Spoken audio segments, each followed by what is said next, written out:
It's the amazing Rico Brogna podcast with your host, Evan Roberts. My God, that was a baseball lobotomy. That's what I would call the New York Mets Game 1 loss to the Los Angeles Dodgers on a rainy, disgusting night at Citi Field. We needed to Rico Brogna just this game because this game featured so much weird stuff. So much agonizing stuff, so much frustrating stuff that it needs its own podcast. So thank you very much for downloading Rico Brogna, for watching us live if you are on YouTube at 1 o'clock in the morning, or hopefully you're enjoying your Memorial Day weekend. The New York Mets lost a game to the Los Angeles Dodgers that through 8.5 innings we expected. Through 8.5 innings, it felt like just your typical 2025, the offense is limp. The rain delay kind of hurt them, but they couldn't take advantage of the fact that the Dodgers had to go to their bullpen in the third inning too.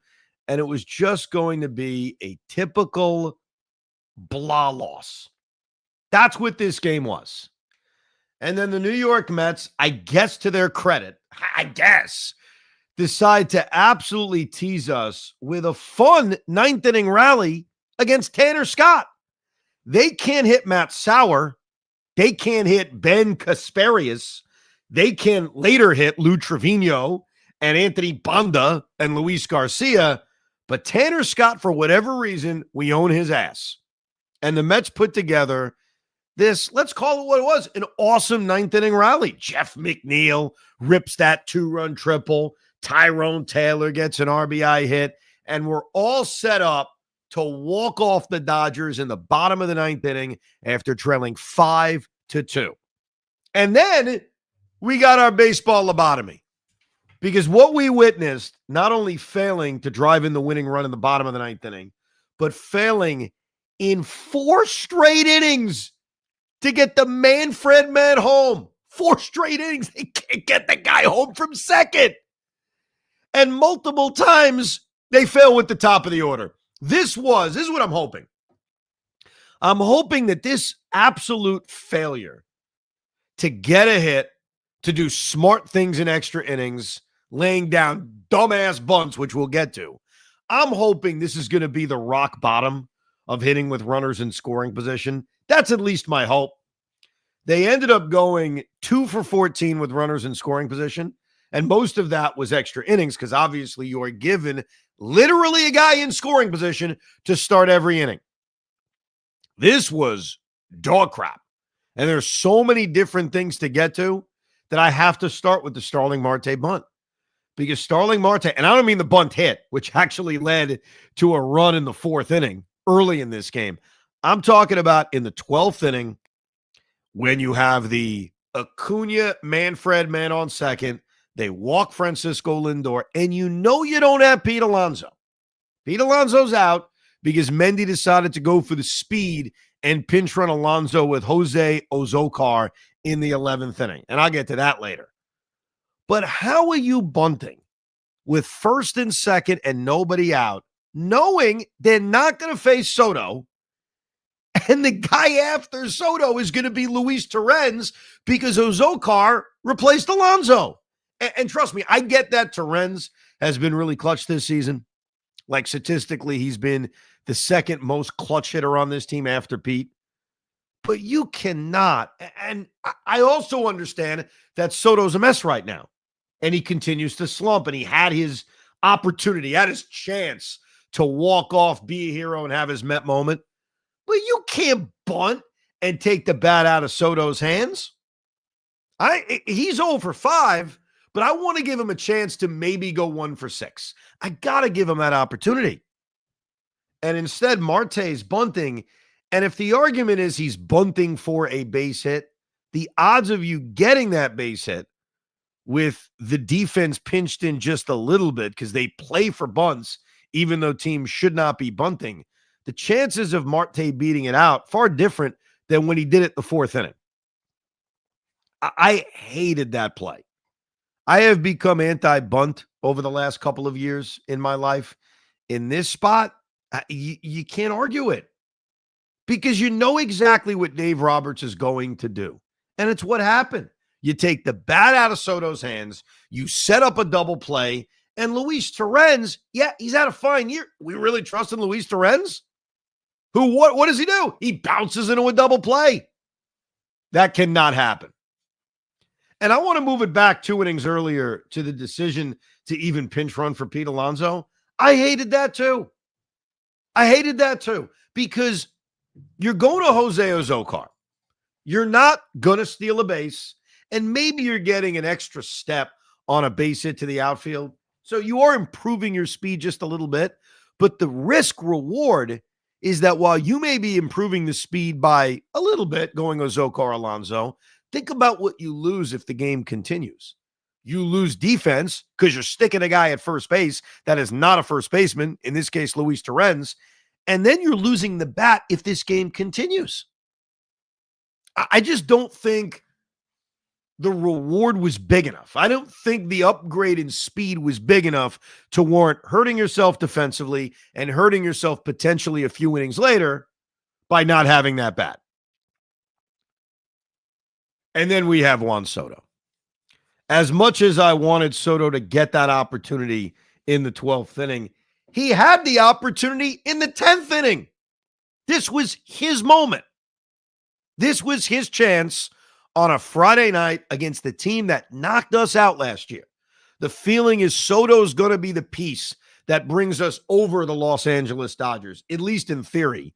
And he comes up in the 10th inning with a chance to be a hero against the immortal Lou Trevino of all people, the former Yankee. And what does he do? He hits that just weak roller to first base. And he had a rough day all day. He grounds into the double play in the first inning. Very close bang play where initially he's called safe, but then it's overturned on a Dodger challenge. How bad was that first base umpire, Thomas? I don't even know who he is, but he messed up multiple calls, including that one in the first inning. He grounds out to shortstop in the fourth. At least he advanced the runner in doing so. He strikes out looking in the sixth inning. I wonder if people accuse him of not wanting to hit. He pops up meekly to shortstop in the ninth inning, and then the at-bat in the 10th inning was the killer, where I think he heard some boos when he rolls one over and taps one to first base with a great opportunity to just end this, to walk him off, to secure what would have been a great win. The Mets in these extra innings, as I'm sitting there watching this endless game, I am thinking to myself, boy, you win this game, this is a top 3 win of the season. We're writing this down as win of the year. But if you lose this game, especially the way they did, it goes right to the top as the worst loss of the year. Very rarely do you have a game that can kind of navigate both areas, where it's potentially the best win of the year, but could easily be the worst loss of the season. And right now, as I discuss this with you at 1 o'clock in the morning after an endless baseball game that continued to be the same crap we've watched all year with their inability to get big hits. As I sit here right now with pure emotion, it is the worst loss of the year. It's one of those losses where it shouldn't make you question the team moving forward, but it makes me question the team moving forward. I sat here doing Ricos with you all season long, and I have had a lot of patience with they will break out of it. They will hit. They will score runs. They will get big hits. And we are approaching Memorial Day. We are approaching that unofficial kind of landmark of a baseball season. And then not showing signs of waking the F up. The ninth inning was great. The bottom of the ninth inning was fantastic. But you had 4 opportunities to win this game. You got such gutsy pitching out of Edwin Diaz, gutsy pitching out of Reed Garrett, who gave you multiple innings, and you can't take advantage of it. And it's top to bottom. It's literally everybody. How about Lindor's garbage at bat in the 10th inning against Alex Vesia? Lindor had a crap game. 0 for 4 with 3 strikeouts, drew a couple of walks. We talked about Soto taking the 0 for 5. Pete Alonso didn't have the greatest game in the world. I mean, he made some good contact. I thought the ball off the bat in the 10th inning had a shot, a small shot to get over Podges' head. Unfortunately, it didn't. Jeff McNeil, who replaced Brandon Nimmo, hopefully Nimmo's okay. Other than the triple, he came up with big opportunities, and he lines out on the first pitch in the 11th inning, can't advance the runner. Pops up on the first pitch in the 13th inning, can't advance the runner. So as good as that triple was by Jeff McNeil, what did he do in extra innings? And then you've got Francisco Alvarez. And spoiler alert, I got a lot of emails in the Rico mailbag asking the same damn question, which is, at what point does Torrens start over Alvarez? And my answer to that is, it's going to start. We talked about this in September of last year because of how good Torrens' ability to throw base runners out was and how good defensively he was. That, hey, if Alvarez doesn't hit, not that Alvarez is bad defensively. We saw him pick off a base runner in this game early in the game. It was actually in the first inning when he picked off Mookie Betts. So Alvarez is doing fine. He even threw a guy out trying to steal, the great Shohei Ohtani, the immortal Shohei Ohtani, who does nothing wrong. So it's not as if Alvarez is bad, but it's Torrens is better. And Torrens has gotten clutch hits, and Alvarez needs to hit. And he put together an 0 for 5. Really, the one guy who I guess is almost immune to criticism is Brett Beatty, because Beatty hits the home run in the 3rd inning. He gets the base hit in the 9th inning, which looked like it was going to set up potentially walking it off in the 9th inning. And then he drew a walk in the 11th inning. He's the one guy we can't crap on for having terrible at-bats in extra innings. But it's everybody. How about Acuna in the 11th inning with a 3-0 count? And Dontrelle Willis and Wayne Randazzo were talking about this on the broadcast. Should he take 3-1? I thought he should too.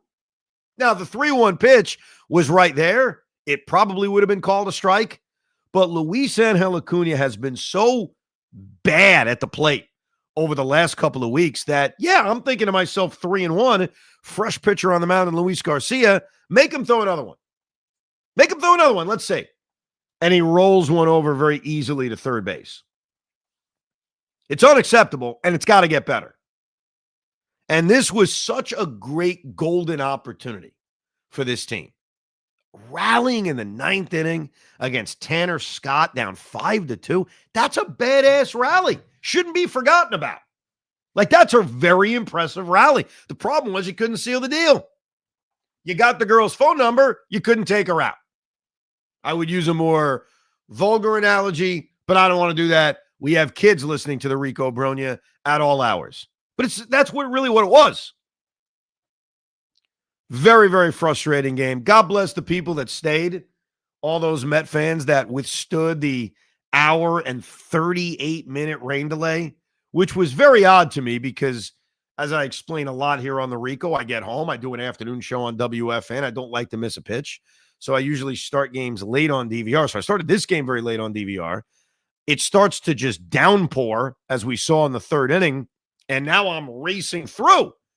And I didn't catch up because it was an hour and 38-minute rain delay, but my rain delay was more like 15 minutes. It basically is the way it turned out. But it was long enough to knock out Griffin Canning, and it's long enough to knock out Clayton Kershaw. And as far as what the bullpen did, Max Kranick, and we've said this before, the bloom has come off the rose. He comes into a very tricky spot. I won't get on him for throwing ball 4 to Freddie Freeman. The Will Smith infield hit, but Teoscar Hernandez, 2-2 count, a chance to get through it. Can't get him out, and he gives up the base hit to him. And you also had the weird sequence in the 3rd inning. So there were 2 bizarre things from this baseball game where I'm going to raise my hand and say, I did not know that. But then I'm going to raise my hand and say, everyone else is an idiot. How do you not know that? So let me start with how do you not know this? And that's the sacrifice fly situation with Mookie Betts in the 3rd inning. For those that didn't see it, I'll describe it. It was a fly ball to right center. Juan Soto and Tyrone Taylor did not communicate very well, or at least Soto wasn't listening to Tyrone Taylor, and they converged. The ball bounces off of Taylor's glove. As it's in the air, I'm cursing Soto out, and Taylor then catches it off of the bobble. By the way, Soto did put his hand up and say, my bad. So for all of us that are killing Soto for every little thing, he did show a little energy tonight, did a little Soto shuffle, despite going 0 for 5. It seemed like he was into the Met rally. So body language, very good for Juan Soto. But they converge on the fly ball. The ball bobbles a little bit. Tyrone Taylor makes the catch. And then there's mass confusion because Michael Conforto goes to third. Ohtani goes to second. The Mets are basically saying, hey, Conforto left early. Now, I've known this rule for a million years. I am not bragging right now. I'm not trying to tell you I'm some baseball savant, but I have known since I was 8 that as soon as the ball hits the glove of a fielder, even if it's bobbled, the runner can tag. And I don't know how many people read Mike Vaccaro's book about the 1913 World Series, I think it was. But there was a sequence in that World Series between the Red Sox and the Giants where that rule was explained why it exists. And luckily, what's his name? The umpire came on the broadcast to explain it, but I already knew that. Like, yeah, an outfielder could just bobble the ball as he comes in to get the guy from tagging on third. I mean, think about it. Fly ball to left field. The guy catches it up. I'm bobbling it, and moving towards the infield. It's an easy way to manipulate the rule. So I was stunned that not only, forget Randazzo and Dontrell Willis, it didn't seem like any of the players knew the rule. This ain't some crazy rule, man. I'm sorry. I ain't giving Wayne Randazzo that big of a break. That's an obvious rule. I thought we all knew that. So I ain't bragging. I think this is basic stuff. And they review it, and I didn't think it was close at all because clearly Conforto and Ohtani left as the ball is bouncing off of the glove of Tyrone Taylor, who then makes the play. So my opinion on the whole thing was not that the Mets had some kind of bad break, because obviously Freeman then walks after the rain delay, and then you get the Will Smith RBI single, and then you get the Teoscar Hernandez 2-run single. It wasn't a bad break. It was just, that's the rule. It is what it is. It wasn't going to be a double play. And I don't think Lindor had a chance to get Ohtani anyway. For anyone suggesting, well, Lindor should have been more focused on getting Ohtani as opposed to touching the bag and saying, hey, Conforto should be out. So I raise my hand and say, I'm sorry, I thought we all knew that rule. Basic stuff. Now let's get to the one where I will also raise my hand and say, I got no idea this was a thing. I had absolutely no idea they could call obstruction on a fielder for blocking the view purposely of a base runner. No idea. So when Starling Marte started off the fourth inning with his bunt single and got the second on the bad Muncy throw and advanced to third on the Juan Soto ground out, and Pete Alonso hit that medium depth fly ball to right field, and then Teoscar made an unbelievable throw to the plate, I just figured, wow, that sucks. Here we go again. Mets can't get a big hit. Soto advanced the runner, didn't drive him in. Pete didn't hit the ball deep enough, and whatever. They're down 3-1. When I heard that Trip Gibson had made that call, I was immediately Googling, like, what the hell is that? So I did not know about it. I've watched thousands of baseball games. I don't think I have ever seen obstruction called saying a fielder was purposely blocking the view of a base runner. And later in the game, the Dodgers were complaining again when they thought, hey, wait a second, Brett Beatty did the same thing. Now, obviously, they were stupid for doing so because there was not a guy thrown out at the plate. So you're calling obstruction for what? The guy made it home. There's no obstruction to be called. But that was insanity. Like, I just never seen that before. And I started thinking about, like, all the games I'd watched in the past where I thought guys get blocked on purpose and it's a part of baseball. I'll give you a couple of examples, obviously not exactly the same. Number one, if there is a ground ball to shortstop, the base runner will usually purposely try to distract the shortstop by, kind of waiting for the ball, jumping over the baseball, not obviously having the ball hit them because then they would be out, but trying to distract the fielder on a ground ball. We've seen that a lot. That's as old as apple pie. Then I thought of Bobby Valentine. Remember what Bobby V used to do? He would set up the tall John Olerud defensively in front of the base runner. So instead of holding him on, he would play in front of him and kind of move with the base runner, and the base runner would have a very difficult time seeing past John Olerud. Was that obstruction? So I did pull the rule, if you want me to read it, because I was obsessed with this. I was like, I've never seen this before. So intentional blocking of view. If a fielder intentionally positions themselves to block a runner's view of the plate or the pitcher, it can be considered obstruction even without physical contact. The umpire has the discretion to call obstruction if they believe the fielder's actions are a deliberate attempt to hinder the runner. So, I guess it's a legal thing. And it turned out to be a really big break for the Mets because the base runner was out. Clearly, Starling Marte was out at the plate in the fourth inning. And so instead of it being just 3-1 going into the top of the fifth inning, it was 3-2. But that was the Met offense. Brett Beatty's home run, which was great to see against Matt Sauer. And then the cheapo interference obstruction sacrifice fly. Now, let me get to Jose Butto, because Max Kranick didn't do a good job cleaning up the mess that he inherited because Griffin Canning needed to come out because of the rain delay. He gives up the 3 runs that were inherited of him. But Jose Butto comes in the fifth inning. And now the Mets have rallied. It's a 3-2 game, so they're in it. They got shot deep into the Dodgers bullpen. And this is the inning. This is the forgotten inning that I want to bring up here on the Rico, because this was also a killer.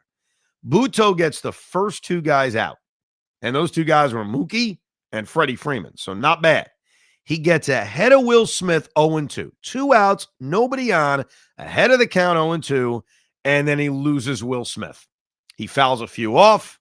He ends up drawing a walk. Seems innocent. 2 outs, runner on first, no big deal. He gets ahead of Teoscar Hernandez and hits him, I think with a sweeper. So ahead 0-2 on Smith, loses him, walks him. Ahead of Teoscar Hernandez 1-2, and he hits him, and then proceeds to give up back-to-back base hits to Max Muncy, and Andy Pages. Killer. Absolute killer sequence that will be forgotten in a game like this because of all the other crap we talked about. 2 outs, nobody on, 4 straight base runners against Butto to the point where Mendy pulls him. And the rest of the Met bullpen did an outstanding job. Jose Castillo, the new guy who they brought in recently, the left-handed reliever formerly of the Diamondbacks, strikes out Michael Conforto, pitches a 1-2-3 inning, strikes out Freddie Freeman. Guy comes in and gets 5 outs. Pretty good. Ryan Stanek comes in, gets 2 outs. Genesis Cabrera comes in and pitches 2 scoreless innings, and that at least kept it at 5-2. So kudos to Castillo, Stanek, and Genesis for at least keeping this game at 5-2. Obviously, the Mets put that rally together. Edwin Diaz does a great job recovering after hitting Freddie Freeman and walking Will Smith. I mean, he put himself in a bases-loaded, nobody-out jam, and Edwin Diaz, who has been different this season, gets the big ground out where Pete Alonso doesn't F it up and gets the huge double play against Muncy, that big long hop for Lindor to turn into a 6-6-3 double play. So wasn't easy, but very good work by Edwin Diaz. And how about Reed Garrett? Did Reed Garrett re-enter the circle of trust with a game like this? Runner on second, nobody out, the Manfred man, and pitches 2 scoreless innings, including getting through the Ohtani Betts part of the order, striking out Will Smith looking. I mean, great job by Reed Garrett. And I can't kill Huascar Brazoban. Huascar Brazoban was human. I'm sure he's affected by pitching how many innings a couple days ago? This was not a guy that Mendy wanted to go to in this game, but he was the last guy available. So unless you're asking Garrett to pitch a 3rd inning, where are you going? Going to go to a starting pitcher? I mean, I guess you could. You could have thought about going to a starting pitcher and then call someone else up when that guy's turn comes up. But who are you even going to? David Peterson's due to pitch tomorrow. You're not going to go to him. You're not going to mess with Kodai Senga. You're not going to go to Clay Holmes. Where are you going? Tyler McGill is the guy who pitched 2 days ago and threw 90 pitches. So they really didn't have much of an option than going back to Huascar Brazoban, who unfortunately gives up the RBI double to Teoscar. But it's not about him. It's not about him giving up those 2 runs. It's about the bats. It's about the fact that they went 9 or 8.5 innings scoring 2 runs. They finally break out with the big hits by McNeil and Tyrone Taylor and then do nothing and miss golden opportunity after golden opportunity after golden opportunity after golden opportunity. Should I read some of your emails? You think that'll be fun on a day like today? Why the hell not? We're doing this Rico Brogna in the overnight. It's like an overnight show. I haven't done one of those in about 20 years. All right, let's get to some of your emails. Let's go to Mike Caputo. Mike writes, I know some may say Mendy was outmanaged, but I credit him for trying pretty much everything he could on a cold, rainy May night when his resources were limited. I do prefer Marte swinging rather than bunting in the 12th inning, as I feel he provides a professional at-bat. You saw what happened with them walking Soto to get to Torrens. But who thought he would hit into a double play? The key here is that Mendy's big 3 hitters basically has put up zeros again, and there's not much else you can do but hope at least one of them gets back on track soon. Sorry to those who brave the elements in the stadium until 1 a.m. I'm looking forward to the White Sox and the Rockies later this week. Yeah, we look forward to it, but we better win those games. Ask the Yankees. They went to Colorado and lost the opener. Francisco Lindor, 0 for 4 with 3 strikeouts. Juan Soto, 0 for 5. Pete Alonso, 0 for 3 with a sacrifice fly. It is very difficult to win, and it's very difficult to score runs when your top hitters are absolutely doing nothing. Well, let's do a little disagreement. Israel Delgado texted or emailed disagreeing with my opinion on the Marte bunt. I appreciate that. I like to go the back and forth. Let's see his opinion. Because before I even read it, I already know you're wrong, Israel, but I'm going to read it anyway because maybe you'll convince me I'm wrong, but I doubt it. Evan, I completely disagree with your assessment of the Marte bunt. The right play there is the bunt with a hitter like Marte up, who we all agree has not been good this year. Yes, we lost the Soto at bat there, but it puts the winning run on third with 1 out, needing only a decent fly ball with a fast runner in Acuna. When they brought up the 5th infielder, leaving only 2 in the outfield, almost any fly ball into the outfield wins the game. Torrens has been one of your best clutch hitters this year and is a professional hitter. I trust him to put one in the outfield. Obviously, it didn't work out the way with the worst possible outcome of a double play ground out, but I still don't think it was a bad play, especially when you mention other players not getting at least a productive out. The bunt, at the very least, was taking a shot at trying something different rather than waiting for the big hit. This is from Izzy. Starling Marte is a professional hitter. He is not having a great year. We get it. But he's had walk-off hits before. In fact, he had a walk-off hit this season. In fact, earlier in the game, he started the 9th inning rally behind in the count, getting a base hit against Tanner Scott. Starling Marte was actually having a pretty good offensive game. I trust him more than giving an out away. I trust him more than not only giving an out away, but giving a Soto at bat away. Think about what you give up when you bunt. Your gain, Izzy, you're right, is, hey, the winning run is on third base. You're right. That's the gain. The loss is an out, which is valuable, and an at-bat opportunity with a guy who's a professional hitter. And you gave up both and put yourself in a position where a double play or one swing could end the inning. Charlie scored the game just like I did. I ran out of room for the pitchers. You said you didn't like Marte bunting. How will we use our bullpen? Who should we send down, Vientos or Acuna or Mauricio? Oh, and fire the hitting coaches and replace them with J.D. Martinez. His scorecard looks great. I'll tell you a secret on what I did with my scorecard.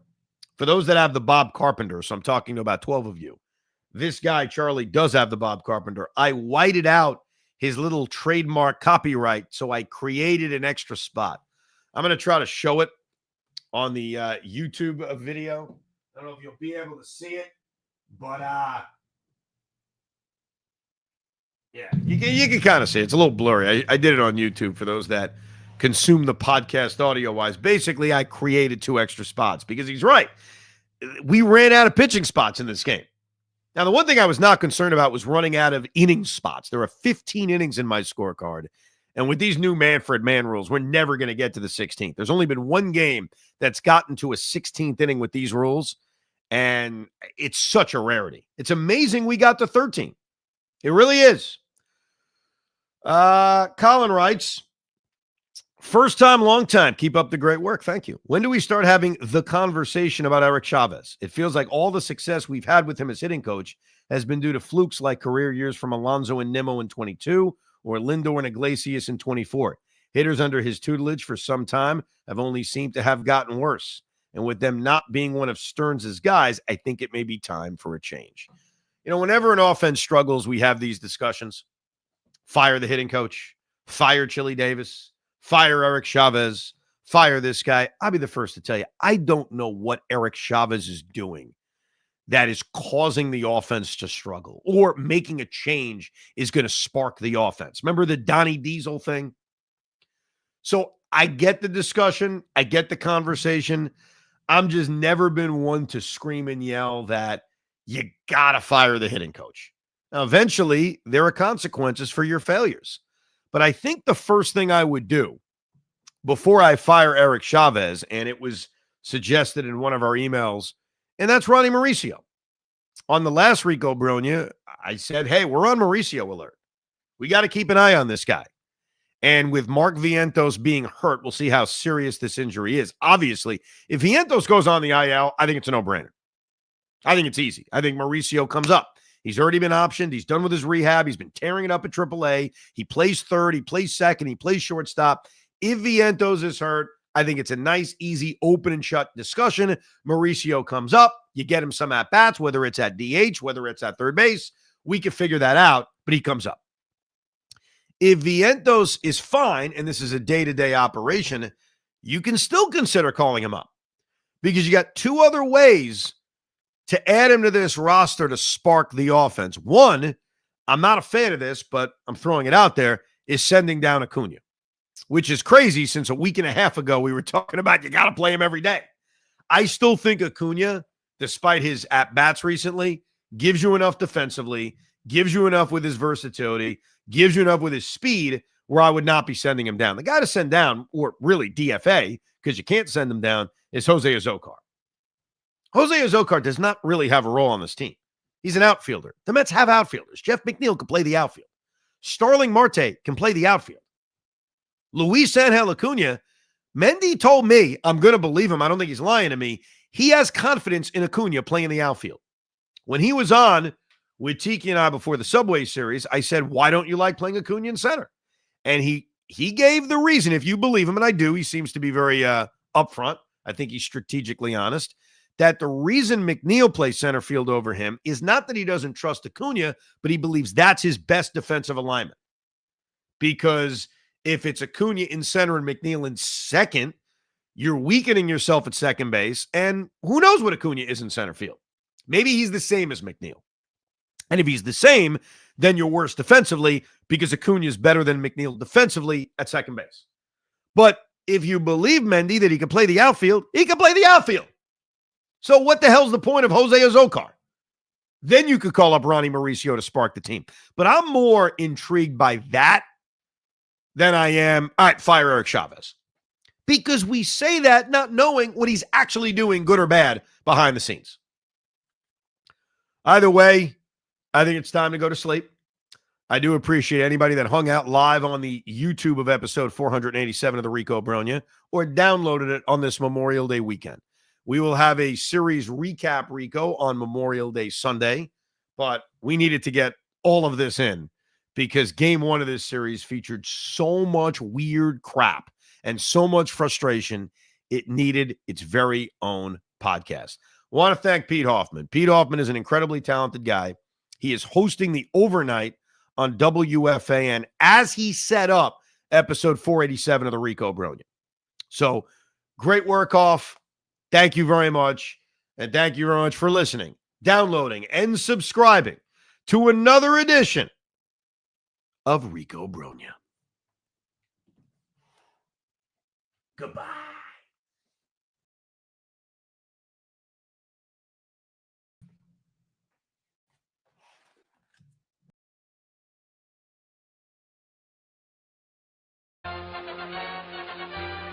We hope you enjoyed this episode of the Rico Brogna podcast. It's amazing, isn't it?